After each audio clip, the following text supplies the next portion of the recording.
Well, it's a magical day in January. I don't know what's so special about today, but today we are finally going to talk about Star Trek Deep Space Nine.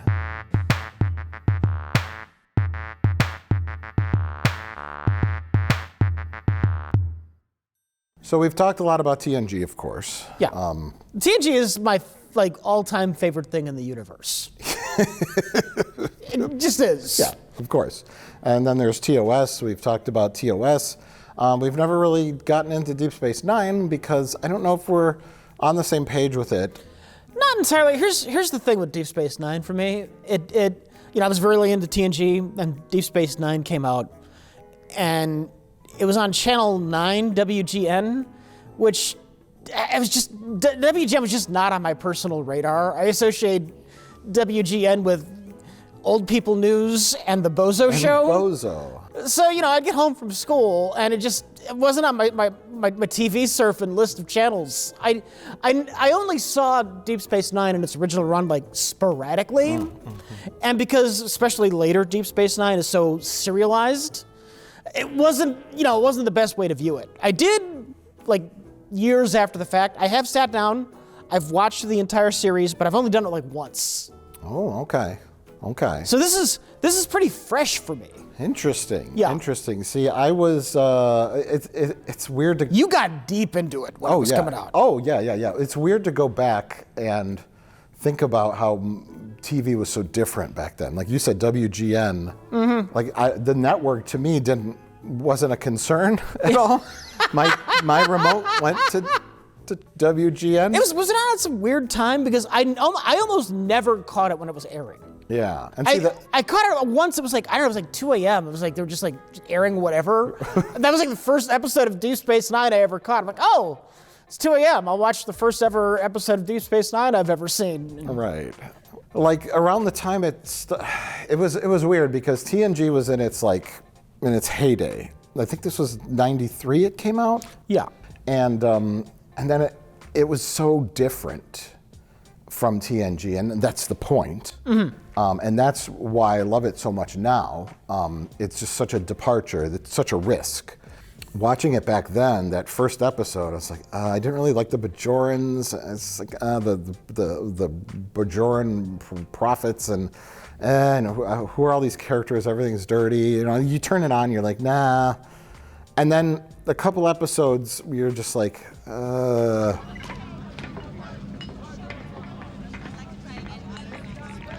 back to the Enterprise.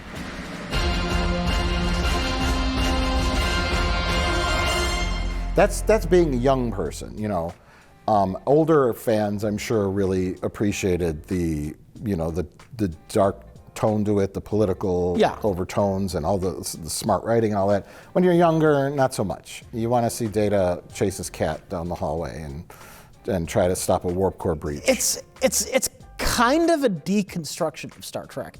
Yeah. Oh yeah. Star Trek, classic Trek and TNG. All of Star Trek before Deep Space Nine, super optimistic about humanity, and we can all get along is the ultimate message. And Deep Space Nine comes along and it says, well, maybe we can't. Well, and Star Trek was never about all alien races getting along. I mean, it was humanity had reached a point where we had become so enlightened and we just go out and explore the galaxy. And that was famously the Gene Roddenberry doctrine, was none of our characters can have conflict with each other. Mm-hmm. We can only have conflict with external threats or aliens or whatever, try to solve problems, but within the crew, no. And then that was TNG season 1 and 2, and they're the writers want to put conflict in Gene. No, he dies. All bets are off,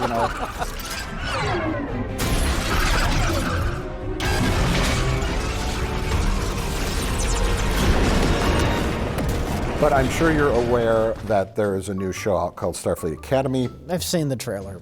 And that they released clips and trailers online to much a negative response. Yeah. Time, with its infinite sense of humor, will always fold upon itself like an origami chicken. 1 in a million shot, it's fantastic. It's my favorite Star Trek show of all time. Odds are not good, right? Yeah. Odds are not good for that being the case. Odds are it's going to be horribly annoying. In other words, payback's a bitch. And I was right about the tone of Strange New Worlds. And everyone on the internet said, you gotta give it a chance. You gotta give it a chance. Hi. And then with this last season, and I'm not just talking about the singing and dancing episodes, the puppets or whatever, I'm talking about the dialogue. And there was an article that I saw, and I believe they quoted some of the older producer guys from TNG, DS9, Voyager, Enterprise even, Rick Berman, Brandon Braga. There was sort of like a backlash starting about the inclusion of modern day lingo and talking in Strange New Worlds. Oh, okay. I guess, let's begin. I was like, that was what I hated from the get-go, is the way these people talk. Don't thank me. I know I'm good at my job. They always saw the Star Trek dialogue as timeless. They never, ever wanted to include, modern day anything. Anything that would be dated. Anything later. that would be dated. No one, and of course in the 60s you had the space hippie episodes or whatever, but Captain Kirk was never saying groovy or anything like that. Picard was never saying, don't have a cow man, cowabunga dude. You know what I'm saying? Like, Yeah. And just the dialogue, just straight timeless. You can go back and there's no, other than maybe some hairstyles in the 80s, there's no real indicator that it's of that time. Then, recently I saw an article on trekmovie.com. Read it. Yeah, classic Star Trek is finding a new audience through YouTube reaction videos. I've watched some of these. Yeah, and the tide is shifting. It feels like there's some fatigue set in with maybe new Trek. Payback's a bitch. And there's also like all that news about the mergers, acquisitions, Paramount, Skydance, Warner Brothers, whatever the fuck's going on with that, to where new ownership might come in. I don't know. I think because the J.J. Abrams Trek, they're not doing another one. That the Kelvin timeline is DOA, and then now I think the new Trek timeline is going to end to where they need to shift to something new. And I'm saying, let's go back to the 24th century, baby. It'd be nice. I don't know that that's ever going to happen. I think they've watered down Star Trek into just a brand. It's not a style. There's not like Deep Space Nine is different as it is from TNG. It still feels like Star Trek, just the way they tell stories. Yeah. And now it's just like it's a teen drama, but in the Star Trek universe. Oh yeah. It's a horror movie, but in the Star Trek universe. Yeah. It's a frat comedy, but in the Star Trek it's a logo now. Yeah. Oh yeah. Oh, I'm saying, but it could be possible to change that. Yeah. And go back to writing, because we're talking about Star Trek Deep Space Nine, specifically season 1. And we did season 1 of TNG. That was painful. Yeah, this was much less painful because the footing is better. But we said, you know what? And it's interesting. I can tell which seasons of Deep Space Nine I've watched the most by the condition of the horrible packaging. Do you have these? I don't have those. No, I'm not the Deep Space Nine connoisseur you are. See, people out there will know my pain with these boxes. Whoever designed these boxes, because it's plastic, right? Yeah. And it's a very thin seam. So open, close, open, crack off 10 times, and you're done with it. And so these are just coming apart. Oh, I mean, moment of silence for season 2. It's fine. It's fine. A little Scotch tape will fix these, as you see, Rich. See, for those f***ers out there who say I don't like Deep Space Nine, Mike is look at all this Scotch tape, you motherfuckers. Look at all this Scotch tape. I suspect, though, I'm not sure you like Deep Space Nine more than TNG. It's apples and oranges. Okay. Watching season 1 again really made me appreciate it a lot more. They'd been doing like 90s Star Trek. They were like vets at that point. They'd been doing TNG for what, 5 years before they started Deep Space Nine? Yeah. And they just kind of knew what they were doing. And one of the things I noticed about season 1 of Deep Space Nine is just how consistent every episode is. Mm-hmm. I don't think there's any episode I would say is a complete clunker in season 1. No. And no. The quality is just like a paste. It's spread uniformly even, you know? Mm-hmm.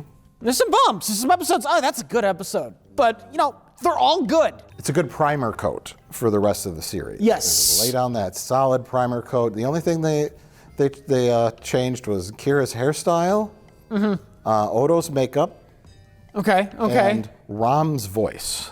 I noticed that. Well, it was only one episode. One episode. He's got one line where it's like me, Rom. And then, hey, brother. And the next episode, they're like, maybe Rom should sound more like an idiot and less like an evil demon. So it's like, okay, that was just a little tweak. Tweak. It was a tweak. And Kira, they're like, Kira looks weird with the bob. Yeah.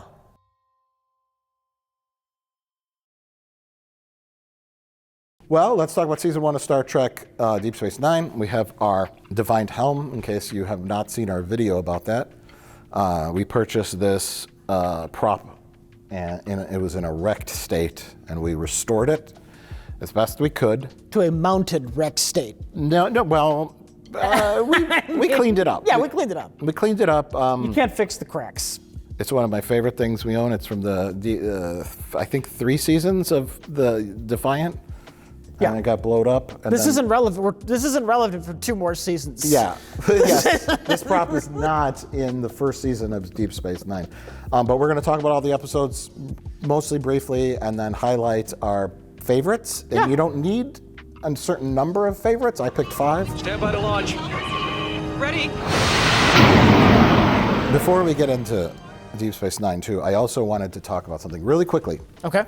While we're talking about a new generation of young people discovering old Star Trek, which just warms my heart. Warms your heart, yeah. They're like, this new Trek is terrible. Let's go back and watch old Trek. Now they're watching clips on YouTube and TikTok or whatever. Are they actually going to sit down and watch a 41-minute long episode? I'm not that hopeful. There's a whole thing. There's like a whole genre on YouTube of younger kids watching Gen X movies. And some of them, in preparation to watch the Star Trek movies, started watching the TV shows, which turned into them watching the TV shows because the TV shows are very good. Not better than the movies. Yes. Yeah. Well, you know, as you know, Rich, they remastered TNG for high def during the peak of the Blu-ray phenomenon, which is now sadly over.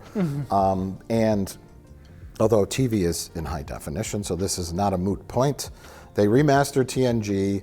What they had to do was go back to the camera negatives. And so they had to go back, they had to find all the takes, they had to redo the special effects lovingly as they were originally done, because everything back then was in post-production mastered for just standard definition television. So all the planet shots and spaceship shots and whatever CGI phasers and what have you was all rendered at standard definition. So they go back, redo all that. Colossal pain in the ass, but it all looks great.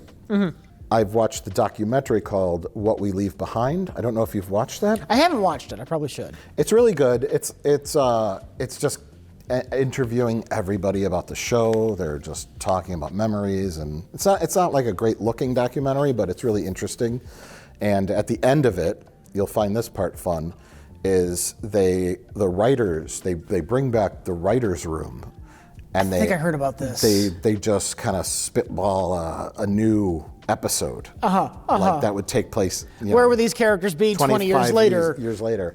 And they're like, Major Kira's doing this, and then this is what happens. Here's our plots. And I'm like, oh, this is great. But the interesting thing is they've remastered some clips from Deep Space Nine, and it's 16:9 widescreen high definition. Mm-hmm. It's not 4:3, and it's not zoomed in. And I discovered that back in that, around the early part of that time, and I consulted our friend Colin on this, our VFX guy who was working in television back then, and he said in the early mid-90s, they knew HD was coming, so they were trying to future-proof a lot of the shows. What about the power supply grid? Do you think it'll be enough to eliminate the force fields? And that is, to me, really cool news, because imagine that remastered. It gives you hope. It gives me some hope. Yeah. And then if that was shot in that format, so was Voyager. And of course, Enterprise was the first widescreen HD Star Trek show. For what it's worth, I watched the show, and I get caught up in the story. I didn't even notice. I didn't even notice the bad quality. Oh God, the DVDs are horrible. Yeah. And the streaming versions on Paramount Plus are even worse than the DVDs, and it's such a shame. And the economics of it, Rich. Here's something interesting about the Paramount Plus version. You know they have like little episode descriptions. Yeah. Do you want to hear the episode descriptions for In the Hands of the Prophets, the last episode of season 1? Here's the episode description on Paramount Plus for the last episode of season 1 of Deep Space Nine. Lieutenant Worf is torn between his loyalty to the Enterprise and his fierce Klingon heritage when 2 Klingon fugitives take over the ship. It's the description for episode 20 at the end of season 1 of TNG, Heart of Glory.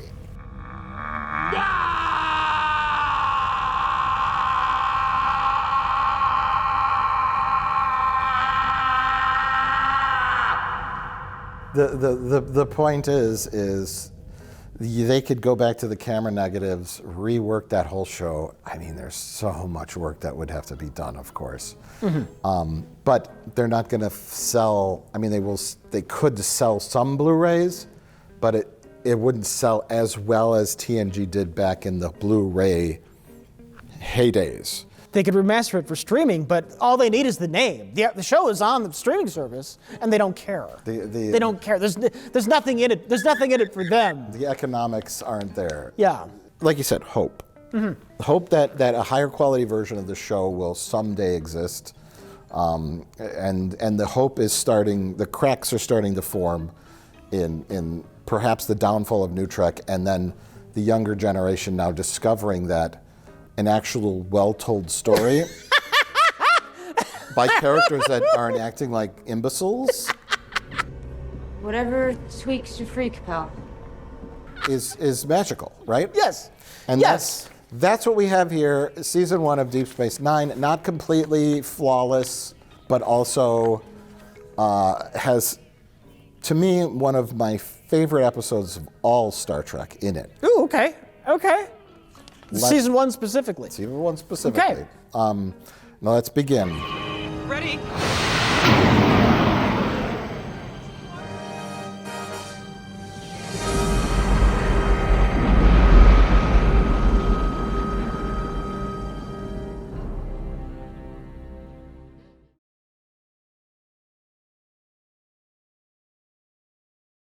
Let's start with the premise. Rich, the premise of TNG is all Starfleet officers are flying around in the flagship of the Federation.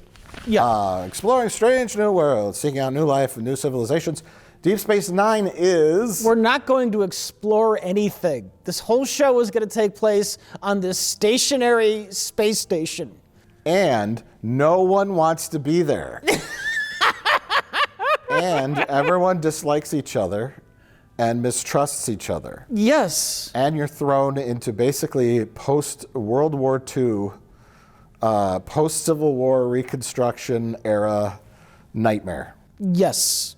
the Bajoran government. It's called the provisional government. So they don't have their own shit together. No, they have factions of governments. It's utter chaos, but they were all unified when they were under oppression by the Cardassians. They all had to come together. Now the Cardassians are gone.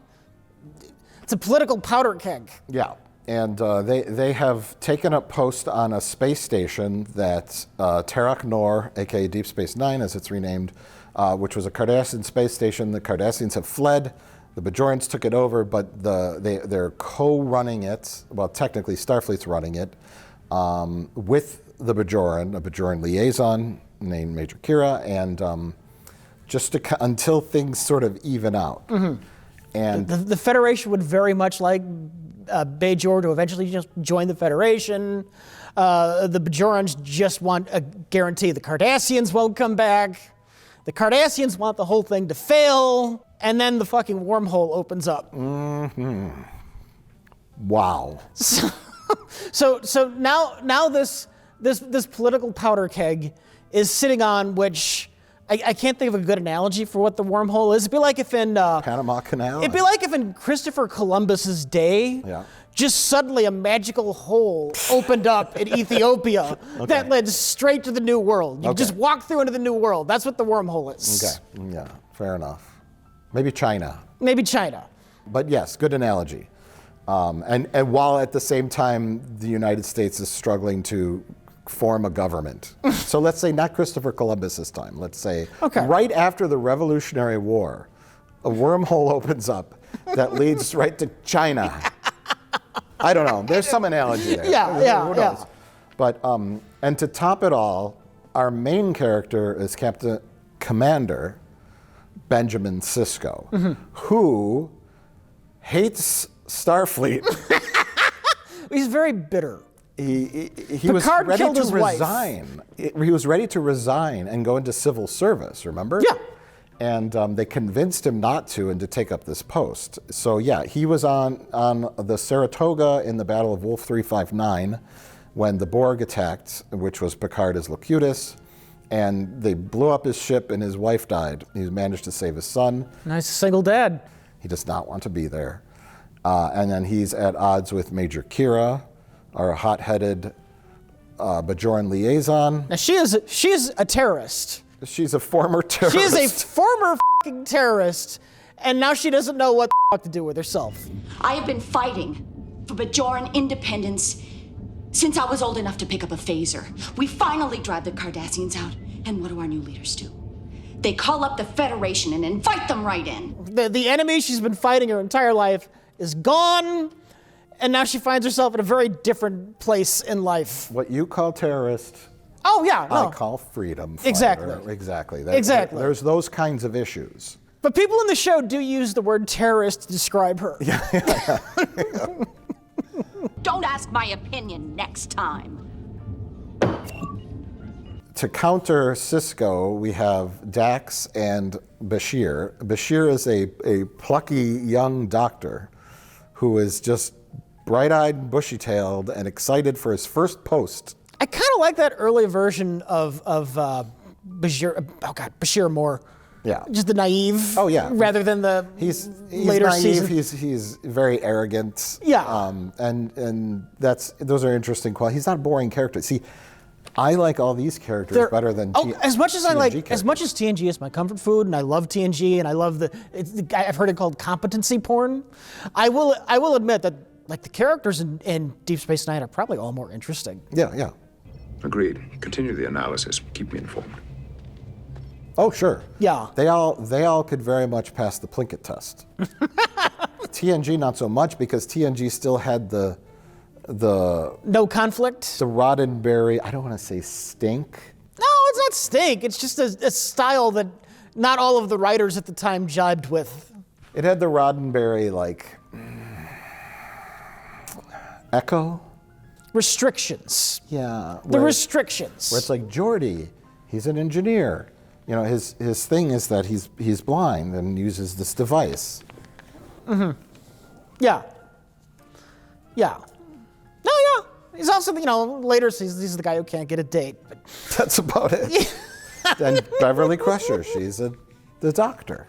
Yeah, no, you go from that to Quark. Yes. And it's like Whiplash. You run my bar.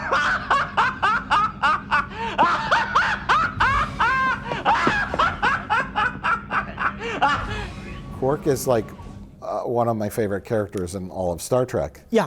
And I'm still trying to nail down what his Dungeons and Dragons alignment is. Chaotic, neutral? He's chaotic neutral. He's not neutral good. He always does the right thing when pushed to the limits. Because he is a hero on the show. Yeah, but he doesn't like it.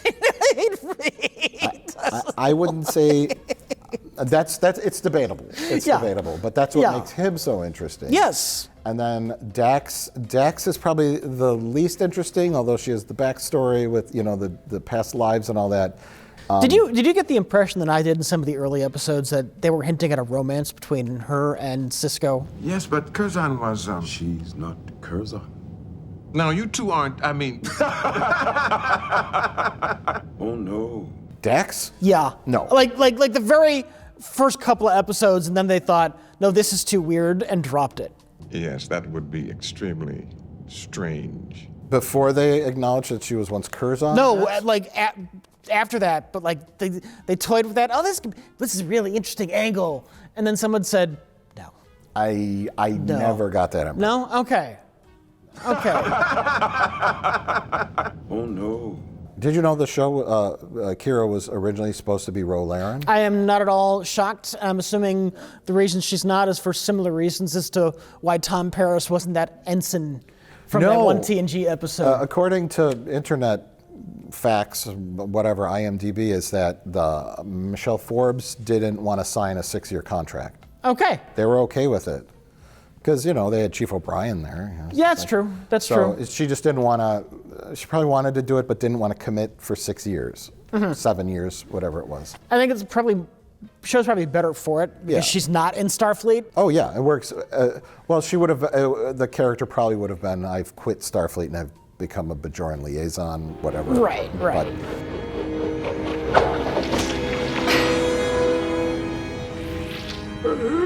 And then of course we have Odo.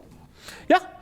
Also, fucking great character. Just a crusty space constable. Crusty. He doesn't really have an allegiance. He just does his fucking job. There's one of the episodes in here is when Kira is like tempting him. One of her temptations to him is like, you could finally declare martial law on the promenade. And he's like, oh. If you want to proclaim martial law on the promenade, proclaim it. This station will be yours to protect, with no interference. We get thrown into this ultra chaotic world of Star Trek, and I love that scene. It's one of the earliest episodes where Bashir's like, I'm out here on the edge of the galaxy, the middle of fucking nowhere.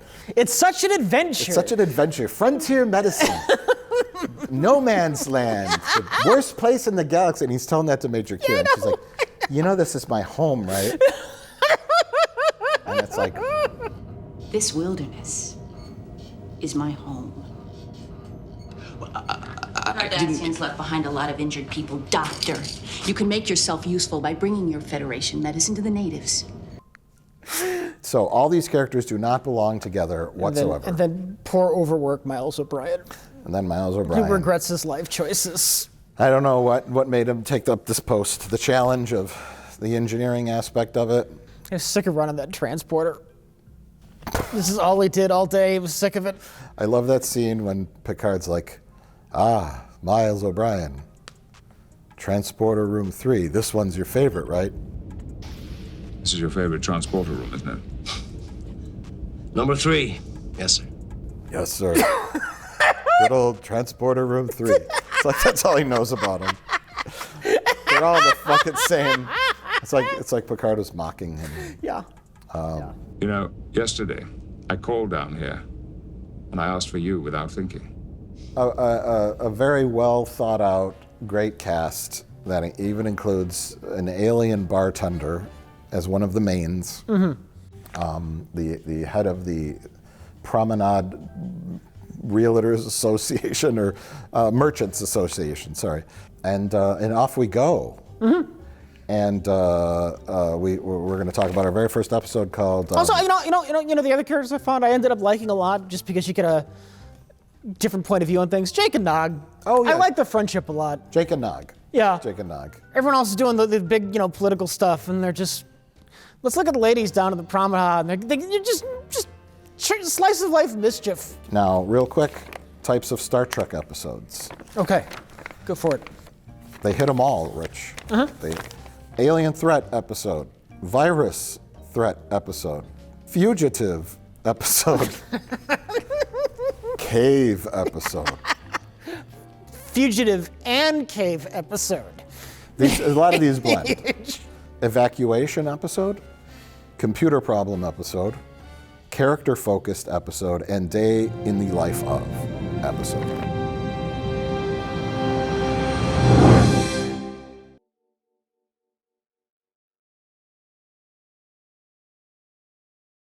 Let's talk about our very first episode, the two-part season opener, Emissary Parts 1 and 2. Permission granted. It's solid. It's good. The wormhole aliens, the whole linearity thing is interesting. Yeah. It's basically setting the stage as a pilot two-part opener should. You introduce all of our characters, their conflicts, what's going on, blah, blah, blah. And then the big storyline is that Cisco and Dax discover the wormhole, and that's the big thing of the show. That leads to the Gamma Quadrant, 60,000 light years away, and we discover that there are entities that live in the wormhole that the Bajorans call the Prophets. They worship them basically as gods. Yes. Cisco is considered the emissary of the Prophets because they designate him as such. And he discovered the Celestial Temple and talked to the Prophets. And the Prophets don't talk to anybody. And then there's orbs, alien things in boxes. There's supposedly 9 of them or something. The Cardassians stole all but one. The Bajoran mysticism stuff doesn't do much for me. I know you probably not. No, not really, no. I like the politics of... I like the politics of their religion and how that affects things. Especially the season ender. Yeah. That was a great episode. Yes. We kind of established the goings on in the first episode. I don't remember if there was a really strong dramatic arc on that one. They had to claim they had to find a way to get the station to the wormhole to claim it, and they had to fake that they had weapons or the Cardassians were going to attack. Yes, yeah. They had to move the station. I remember that. Engage thrusters. So there's that. Well, let's move on. Okay. Because we got 20 to go. Yeah, I know. Past prologue. First appearance of Garrick. So it's very important. Not my favorite episode. Old Bajoran terrorist shows up at the station to test Kira's loyalty. It's a Kira loyalty episode, so it's a character episode. It's a lot of Kira episodes. Yes, because they have to cement that angle. Mm-hmm. I mean, that's the premise of the show, is that it takes place on one particular planet. This guy was a former terrorist with her and freedom fighter, Mike. Freedom fighter, sorry. And this is one of our first TNG cameos. I don't remember. Lursa and B'Etor. Oh yeah. So basically, he's telling Kira he's on the straight and narrow. Blah blah blah blah blah. Lursa and B'Etor show up. They're working with Garrick. Garrick forms a bond with Bashir. Bashir. Now let me tell you this. You suspected a sexual relationship between Dax and Cisco. The actors will tell you that's intentional. Yes, I see. Well, if you'll excuse me. Yeah. No, I think the actors played it that way deliberately. Oh, okay. Yeah, okay. No, I think they've said as much. You're talking about Garrick and Bashir, yeah. Garrick is really coming on strong. Would you care for some of this Tarkalian tea? It's very good. What a thoughtful young man. How nice that we've met. Garrick was clearly gay. I mean, everyone knew it. I think they've declared themselves, the actors, Star Trek's first homosexual couple. Okay. Okay. We should have had Garrett come out to Bashir as a gay Cardassian. So Garrett kind of shows he's also chaotic. I would say he's chaotic neutral. Yeah. He said, well, you know, this guy is going to make a bomb. So he's like, come by my tailor shop. There's a fun ambiguity with Garrick. Like, it's obvious he's a spy, but it's never outright said. I mean, there's some really great Garrick episodes later on. Yeah. Okay, so bomb makings, no bomb got made.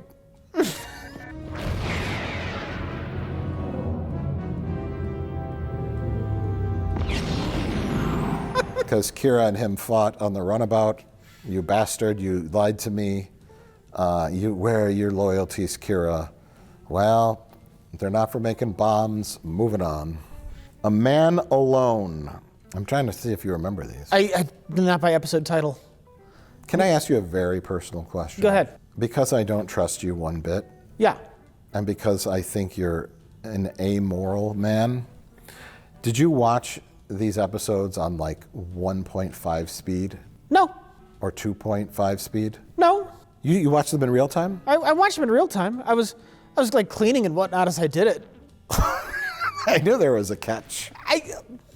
What I did was, because you wanted to talk about 5 episodes specifically, so I kind of like went through them all when I was doing cleaning or was doing this or that, but I was on and I was paying attention. And then once I like these 5, I rewatched them properly. Here's the part of your story that's an outright lie. The part where you said you were cleaning.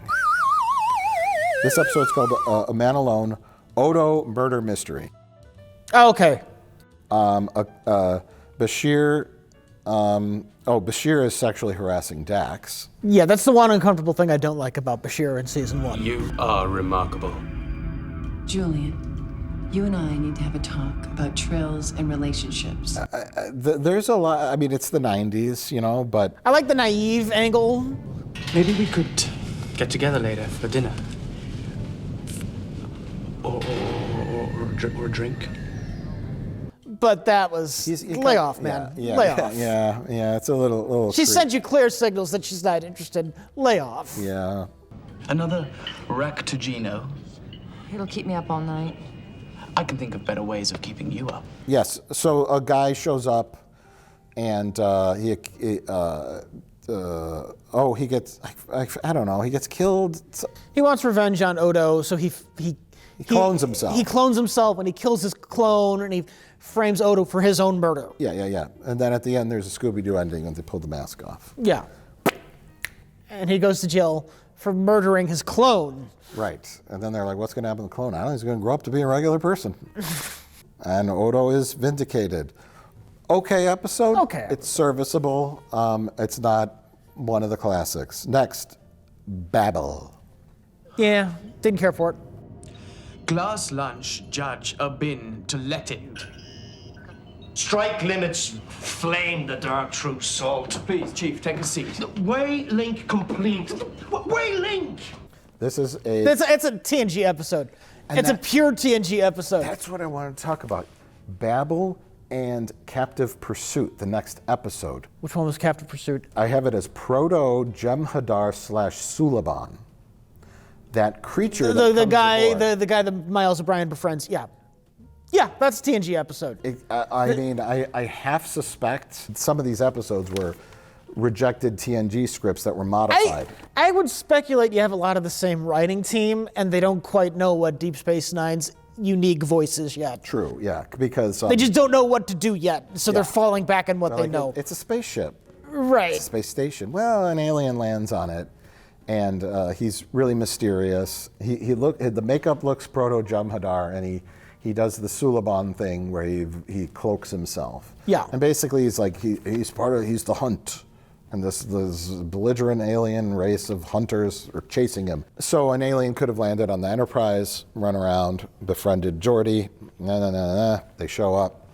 We're here for that guy. The interesting thing is that there's moments, and I've documented some of them. I compared what Sisko would do in situations to what Picard would have done. And this is a good example.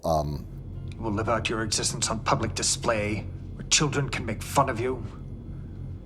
toss you scraps of food, which is more than you deserve. The creature's goal in life is to be hunted and even to die in the hunt. It's like genetically created to do just that. Yeah. And so there was a mild prime directive quandary, right? It's their custom, Chief. Under the Prime Directive, we have no right to interfere. Where it was like, do we? This is horrible, but this is their culture. Yeah, and Picard, and there's like a request asylum. He's like, no, I'm the hunt, you know. Request asylum. Asylum. My commander is willing to protect you. And then Picard would have said, transport him over. You know, we can't interfere. But Cisco is like, Odo, make sure they, you know, get to the escape ship without any problems. I'll seal off the adjoining corridors. They won't get far. Constable, there's no hurry. It's another one I like with Cisco later on. Different episode. The one I'm going to talk about with the farm. The farm guy gets injured, and Kira's like jeopardizing her career, staying with the farm guy, and it's like we got to, you know, and Bashir's talking to Cisco. It's like, well, if she could stay on that planet, I need some reason. Well, make a reason. But sir, that isn't true. Make it true, Doctor. Yeah. Definitely bending the rules, which Cisco is not afraid to do. And he acts a little unethical at certain times, but that was definitely one of them, because he tells Odo just, you know, slow roll it so that they can escape and the creature could go. When Picard would be like, nope, you got to do the thing. I was surprised by one thing, sir. What's that? Well, I knew I couldn't override all the security seals in the station. I guess that one got by us. Yes, sir. Thank you, sir. Dismissed. So now we have the Q episode. They tried to put Q in the other shows. They tried to put him in Deep Space Nine. They tried to put him in Voyager. It doesn't work without the chemistry he had with Picard. Take a hint, Q. No one wants you around. Really, Vash, this playing hard to get is growing tedious. Of course it doesn't. Yeah. Of course.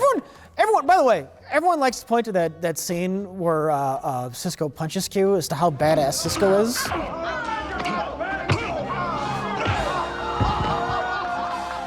Everybody misses the fucking point that Cisco lost that encounter, man. Q doesn't care if he gets punched in the face. Q's only concern was goading Cisco into doing it.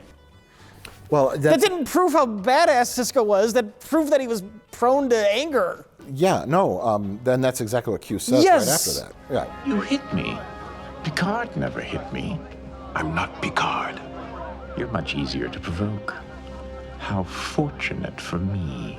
Everyone likes to point that out. Like, oh, look at that, he punched Q, he's a badass. I don't know anyone who's pointed that out. I've seen comments online. Oh. I've seen comments online. Yeah, it just, he's like, no, you're not as smart as Picard. Yeah.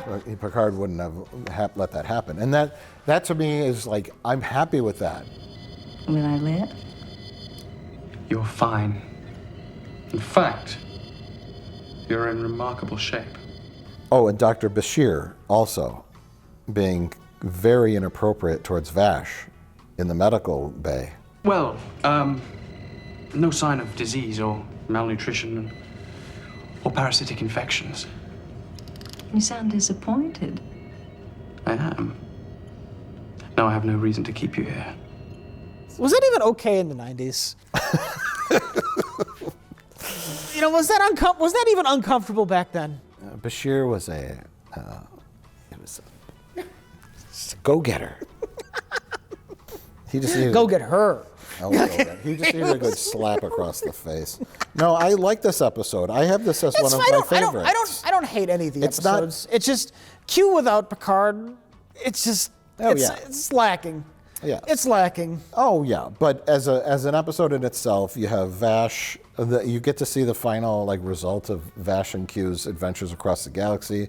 You're the one who almost got me killed on Arakang 7, and they weren't exactly thrilled to see you on Brax either. What did they call you, the god of lies? They meant it affectionately. which of course went sour. I do like when Q kind of revealed that he was kind of subtly protecting her. Like, you got bit. Remember, you got bit by that bug. This is what would have happened. Yeah. And then you have the little plot of these shows have A and B plots, right? And oftentimes they connect perfectly at the end. Sometimes they don't. And there's a real interesting example of that in one of these episodes. But okay, but for a Deep Space Nine episode, you have two TNG characters who steal the show in that episode. Yeah. Well, Quark is involved too with the auction. Sure. And kind of like trying to woo Vash. So it's kind of a Quark episode too, because they host that big auction of Gamma Quadrant objects, and one of them is like a space bird that's trapped in a gem that's draining the power of the station. So they beam it off at the end. It was a fine TNG episode. Yeah, I don't. There's no episode of Deep Space Nine season 1 I would say I hate.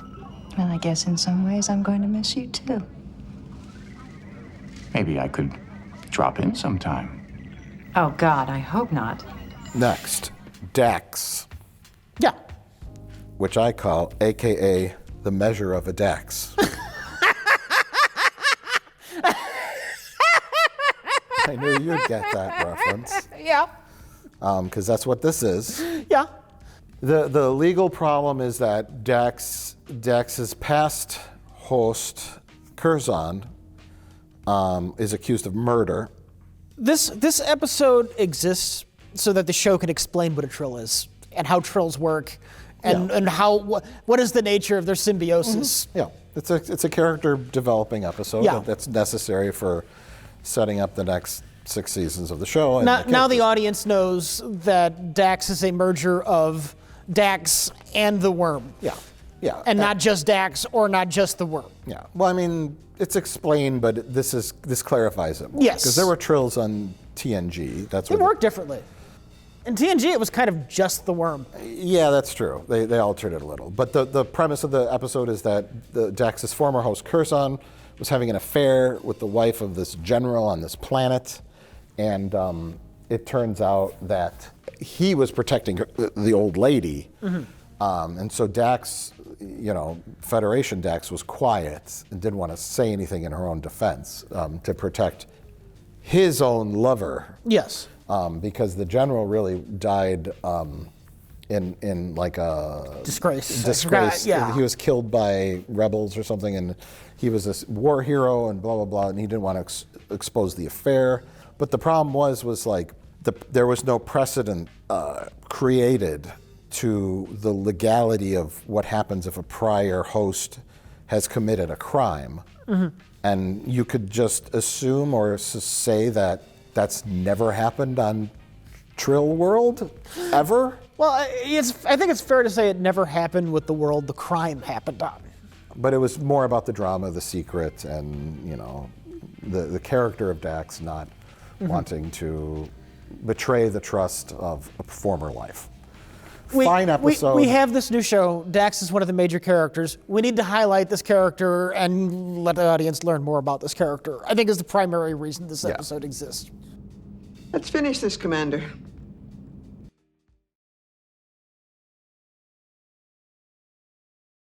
Now. Yeah.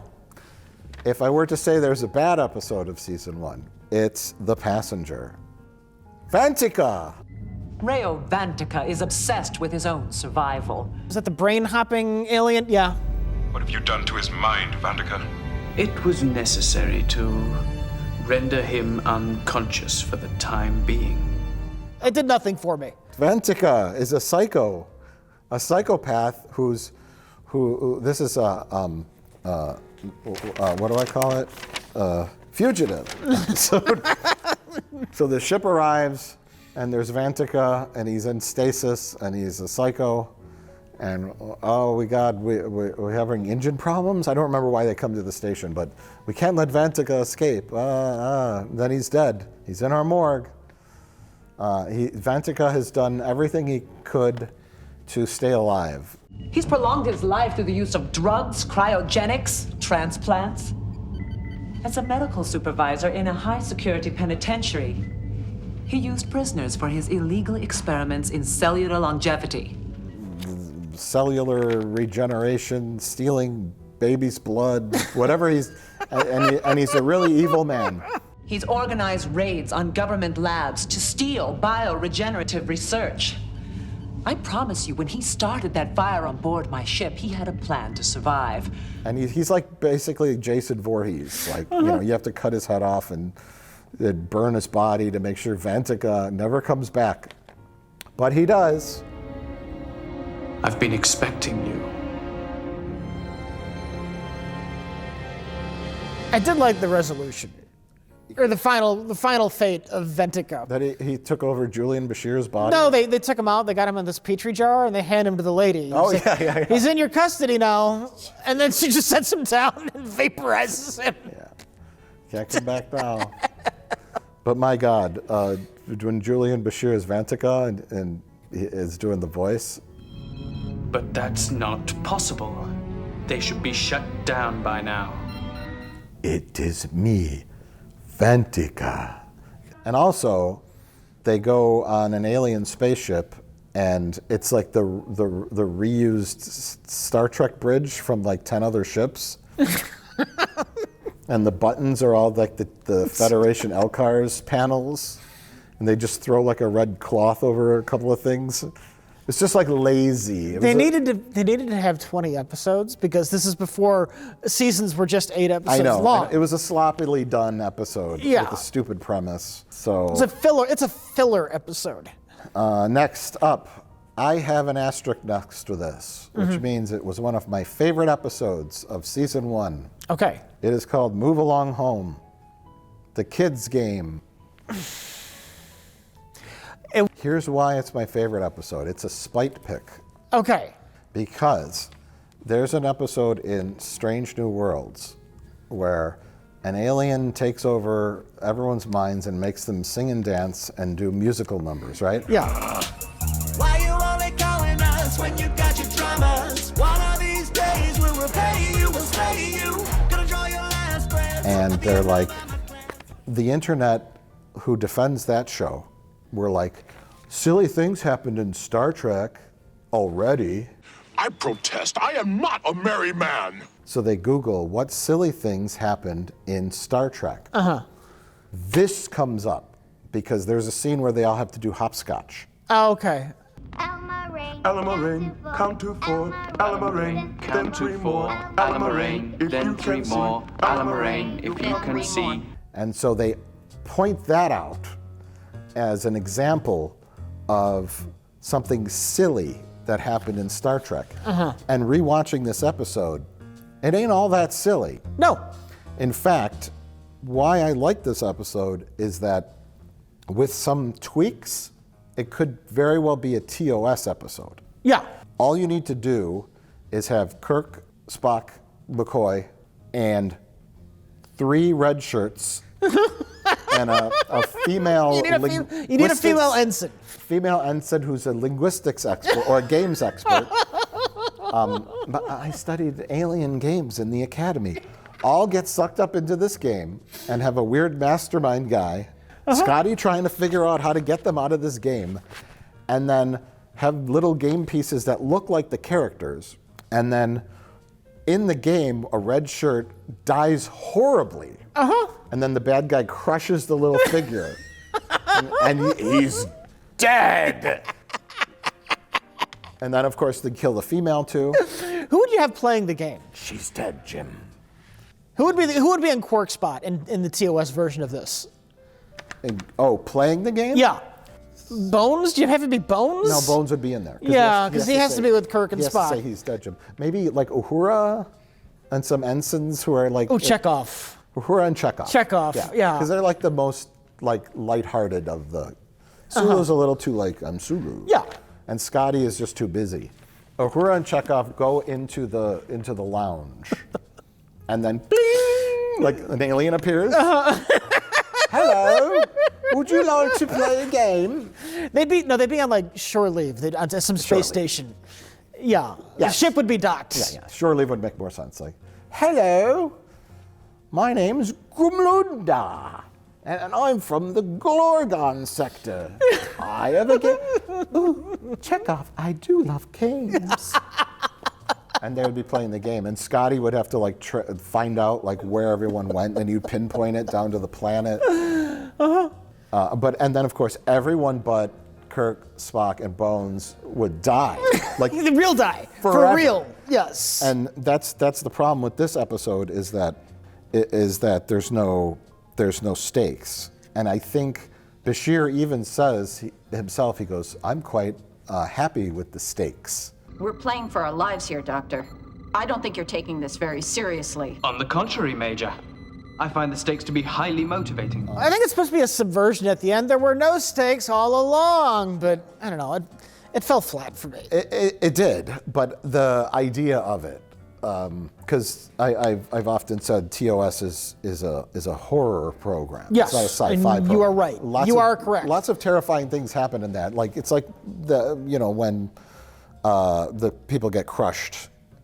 The geometric salt cubes. They turned them into styrofoam cubes and crushed them, and they just are They're dead.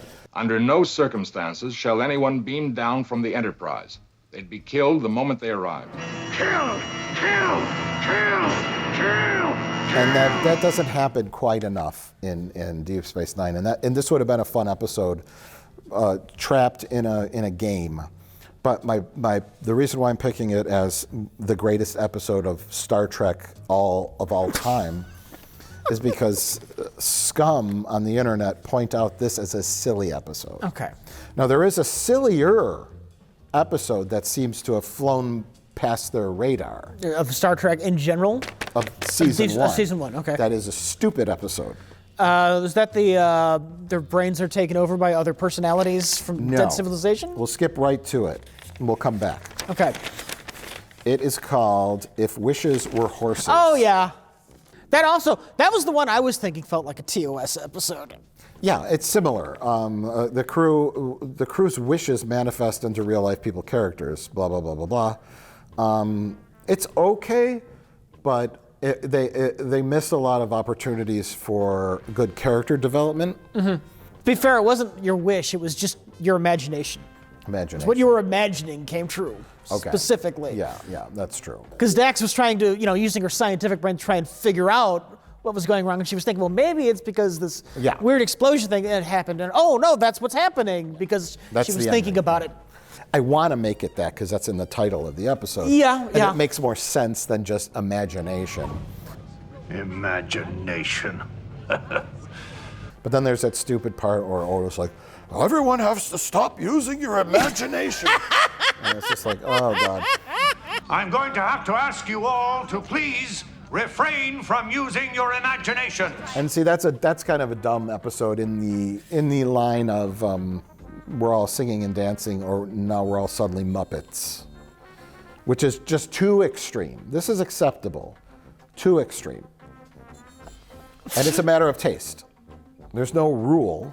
It's just a matter of taste. And to me, everyone doing like Broadway numbers